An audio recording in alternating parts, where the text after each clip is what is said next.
Last Friday, Nick Rekieta had his sentencing hearing, and we got to find out the legal price that old Nick was going to have to pay for some of the decisions he's made here in the last few years.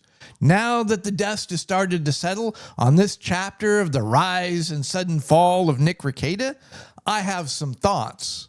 The short version: two things can be true at the same time. Architectural Outcast. Randy here from the Architectural Outcast. As an architect type, I never ask the question, what happened, without also asking the question, why it happened. I also never try to look at things in isolation. Always see how things are interconnected and how they affect each other. And as the dust is beginning to settle on this chapter of the fall of Nick Rekieta, a lot of stuff is starting to come into focus. And as I just said, more than one thing can be true at the same time. Broadly speaking, there are two types of power: hard power and soft power. Hard power is built upon force. I obey because I don't want to get hurt. Soft power is the art of persuasion. I obey because I think it's the right thing to do. Both hard power and soft power are built upon a foundation of moral authority, the belief that we should listen. Now, hard power, it can survive for a time without moral authority, but they just become bullies. And we all know what will eventually happen to a bully.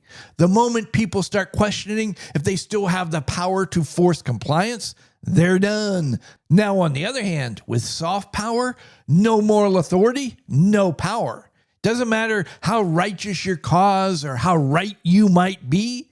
If you can't persuade people that they should listen to you, you're done. In a healthy society, hard power and soft power are aligned, working together in common cause.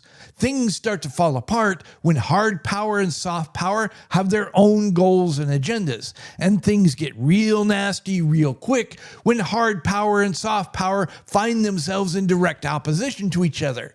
Soft power is the biggest threat to hard power because if the two come into open conflict, soft power will win every time.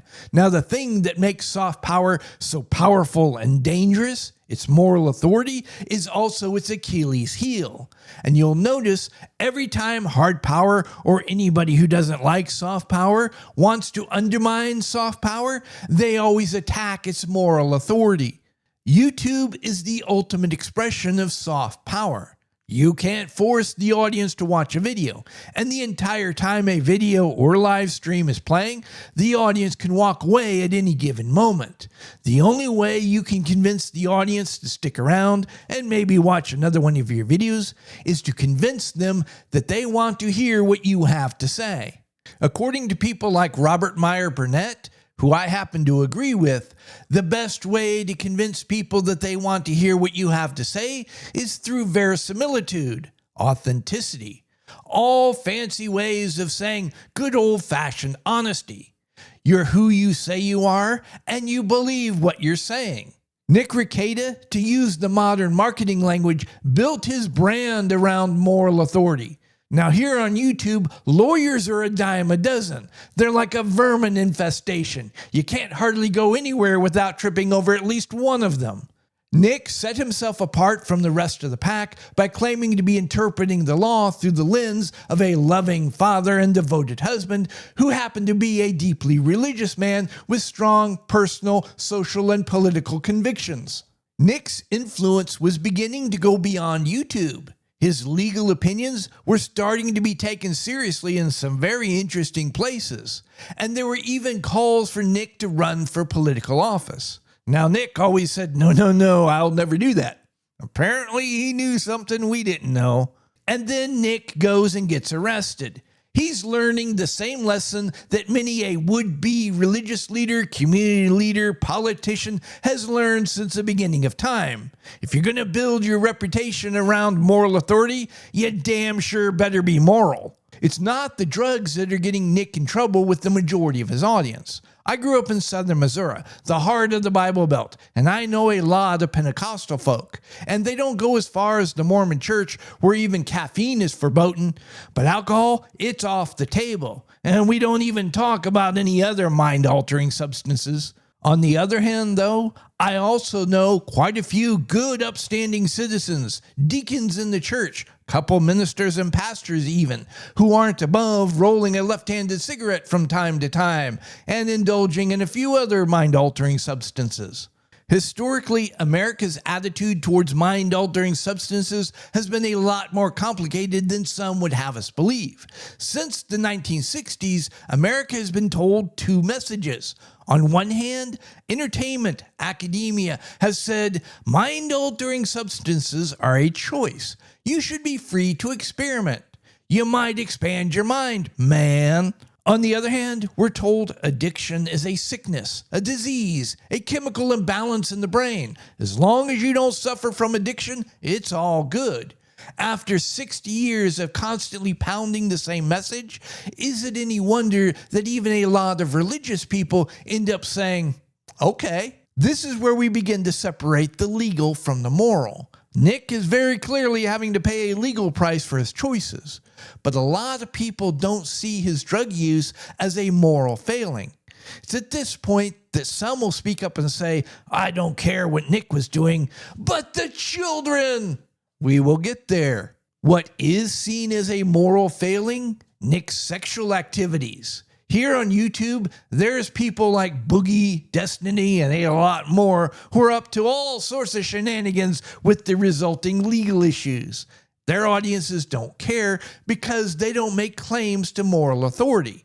With people like that, you get what you get. There might be wiggle room for interpretation in the Bible when it comes to alcohol and drug use, but when it comes to, for the lack of a better term, orgies, that's a hard no. You can't be doing that, and it doesn't matter if your wife's down with it or not. This is a situation entirely of Nick's own making. Well, besides not being able to keep his pants on. Nick went out of his way multiple times over the years to tell everybody that he and his wife were celibate until they met each other, that they were each other's first. He went on to advocate this as being a wise choice for other people. He also insisted that monogamy was necessary for a strong and healthy family. One of the most damaging labels you can have hung around your neck is hypocrite. You reveal yourself as a hypocrite is the fastest way to destroy moral authority. And the people that believed in you, they will get pissed because they will feel like they've been lied to, manipulated, and deceived, and they will turn on you. Now, America loves a comeback story. Nick can rebuild trust with the audience, but it will be different because what he had, it's gone forever, and it's entirely his fault. This is the part where two things can be true at the same time. If you're going to take on the system, you better have your ducks in a row. You better keep your nose clean because the system, it plays for keeps and it doesn't play fair. The system is patient. It's going to wait for you to trip, then pounce. And Nick, he served himself up on a silver platter, complete with apple in his mouth. I'm going to tell you all a little story. I grew up in a small town in southern Missouri that's smaller than Nick's town. Everybody knows everybody. More importantly, everybody knows everything about everybody. The summer out of high school, one of the guys I went to school with just up and disappeared, and no one knew what had happened to him. He was just gone. And then one day, about 3 months later, poof, he magically reappeared. It's a small town, so there are a lot of rumors, but to this day, there's only a handful of people who know the whole story. How I know so much? 2 or 3 days after he magically reappeared, we were sitting at a picnic table outside one of the local businesses for several hours while he told me his story. Y'all see, little Billy, not his real name, was caught with a large quantity, and I mean mind-numbingly large quantity of a controlled substance. What makes this particularly shocking, little Billy was a straight-A student, had a full-ride scholarship to college. He was a youth pastor. He would rarely even have a drink at a party. This was as squeaky clean a kid as you could find. Just a few weeks before graduation, somebody convinced him to try a little something.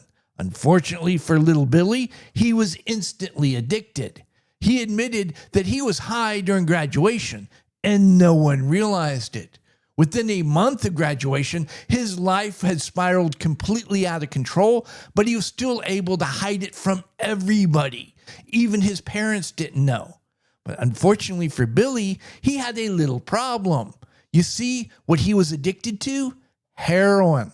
And back in the late 80s, early 90s in my hometown, you couldn't find that just on any old street corner. Little Billy was coming back from St. Louis, where he'd made a major purchase, when he was caught just a few blocks from his house. Little Billy didn't have time to warm his seat at the police station before his mama and daddy showed up. Little Billy's daddy, his mama too, but mainly his daddy, was a big shot in town. Major business owner, contributed to all the right causes, all the right politicians. He'd held office a time or two his own self over the years. Now, in all fairness, Little Billy's family are good people. Personally, I never held against them what they'd done. They were just trying to protect their child, like all good parents. And realistically, they probably saved his life. Little Billy was released to his parents' custody, who promptly sent him out of state to a world-famous rehab center. When he returned, he signed an already prepared plea agreement. Probation, community service. All the court records were sealed and then later erased. Now, before you all start screaming, "That's not fair," justice comes in all sorts of shapes and sizes. Knowing Little Billy's mama, I would have gone to jail. Lots safer. Little Billy lost his scholarship. He ended up never going to college. His parents weren't letting him out of their sight anytime soon. And Little Billy spent years mopping floors, sweeping streets, long after his community service requirements had been fulfilled. As I said, his family were good people. They didn't mess around. The point of me telling you all this story? Small town courthouses know how to keep their big fat cake holes shut. If they think it's in the best interest of the community or their best interest, no one will know nothing. I mean, there might be rumors, but officially, no one will know nothing. For years, I worked at the local newspaper, and one summer, something pretty big happened. Everybody knew about it. Everybody at the paper was openly talking about it, but it never got put in the paper. I was curious, and so one day I asked the owner, "Everybody knows about this. It's no big deal. Why didn't you publish it?" And he sat me down and he said, "You can speak truth to power. You can expose crime, corruption, graft. But one thing you never do is you never embarrass and humiliate power. They will always retaliate." That was Nick's fatal mistake. He was embarrassing and humiliating the local community. He was revealing the corruption and openly criminal behavior of the local courthouse. He was calling out the double standard and hypocrisy of the local churches. He was exposing the dark underbelly of small town America. In retaliation for all that embarrassment and humiliation, the local courthouse, in collusion with the local churches, turned that dark underbelly against Nick to shut him up. We go back to what is legal versus what is moral. Nick's sexual antics might be immoral, but they aren't illegal. In fact, they have nothing to do with what he was charged with. So why were Nick's sexual antics front and center from the search warrant all the way through this entire circus? Moral authority. Nick might have been an imperfect messenger, but the things that he was saying about the local courthouse, and more importantly, the local churches, by all accounts was true. They were having their moral authority questioned in the worst way possible, by accusations of hypocrisy. But they didn't want to deal with the hypocrisy because they didn't like the messenger, Nick. So they attacked his moral authority. Nick just made it easy for them to chuck his moral authority out the window. Y'all will notice the tactics: isolate, demonize, destroy. Alinsky didn't invent anything. The Hicks and Rubes in small town America had that little trick figured out long before Alinsky ever showed up. The goal? To make Nick appear so immoral that when they kicked in his door and drug him away, kicking and screaming, violating all his rights in the process, the entire community would cheer. But the children. Here's the deal. I wasn't at Nick's house. I don't know what happened, but I don't believe a single accusation coming out of that little courthouse. Let me tell you all another quick story. Years ago in Missouri, there was a lab that a lot of local courthouses and small police departments used to test their DNA evidence.